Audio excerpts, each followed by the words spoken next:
Good morning, ladies and gentlemen. This is Yiming from University College London. It's an honor to participate and present to you our latest work.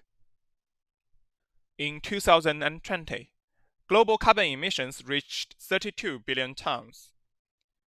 Approximately half of the amount was produced during the construction and operation phases of buildings, out of which 29% can be potentially reduced by employing sustainable materials and construction methods. As we all know, the design process generates nearly no carbon emissions, but decisions in this stage determine key impacts on the project's environmental performance.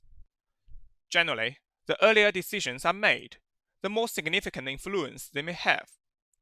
As a result, a number of studies have put considerable effort into integrating environmental analysis in the earliest design stage. However, the research found that there is a logarithmic trade-off between the environmental impacts and the cost. In other words, actions on the novel field produce more benefits than mature ones. Compared with reducing energy consumption during production or operation, optimizing carbon emissions in the construction process like transport and assembly is untapped. A review that considers this part helps highlight the neglected hotspot for sustainability studies. Therefore, by conducting a critical literature review, this study aims to determine the current research gaps in the carbon emissions optimization in prefabrication. It culminates with a proposed framework for design-integrated carbon emissions optimization. Currently, there are three common approaches to evaluate carbon emissions. That is, life cycle assessment, economic integration analysis, and direct measurements. Scholars use them to evaluate the environmental impacts through the project's life cycle, address suggestions for policy or regulation, and monitor the real-time emissions respectively. Although previous studies provided abundant assessment tools, the implementation remains a challenge in practice. The conventional optimization process involves extracting building information from design files, providing sustainability performance after analysis, and interpreting that result into building design. This separate stage division obstructs the information interaction among different phases, especially at two ends of the design, that is, the process of design data input and assessment result output. At the former end, dealing with uncertain data is inevitable when estimating carbon emissions with early design files, because of widespread uncertainties in this stage. Previous studies adopted two approaches to solve the issue. The first is using assumed or empirical values to replace the uncertain data. Obviously, this data refining approach is inaccurate. Therefore, more studies selected the other choice, that is, simplifying and adjusting the model to accommodate data quality. An example of it is to reduce the amount of data to several critical parameters in the analysis. Apart from that, there are also studies that accepted the uncertainty. They managed to form an alternative space by distributing uncertain design parameters. Through exploring the optimized parameter sets, scholars can provide the optimum result from millions of possibilities. It is no doubt more credible than all the other methods. At the other end, current tools present assessment results in four approaches. They are cooperation of BIM and lifecycle assessment software, BIM integrated plugin tool, calculation based on the bill of quantity, and the parametric approach.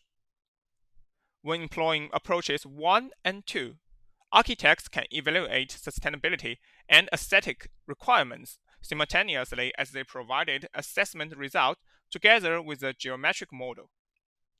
In contrast, although weak in visualization, approaches 3 and 4 are software independent and conveniently implemented. Additionally, conventional assessment tools needs modification for prefabrication implementation. This modern construction method is highlighted for efficient material utilization, but its side effect of lower transport and handling efficiency has been ignored for a long while. Look into the procedure. Buildings are conventionally built through raw material mining, construction material production, transportation, and on-site construction. However, with a prefabricated approach, the construction material were first turned into prefabricated elements and assembled to form the project, during which the prefabricated element is manipulated rather than the material. Obvious distinctions exist in the unit element and research boundary when applying carbon emissions analysis on prefabrication. After review of the previous studies, gaps were found in the research scale and prefabrication application. Firstly, most research and policy initiatives are inclined to reduce operational carbon emissions, because 80% of energy is currently consumed during this phase. Consequently, the embodied impact of buildings has been ignored for a long while. This unbalanced focus leads to the result that the share of the embodied carbon emissions is to exceed 60% in the near future.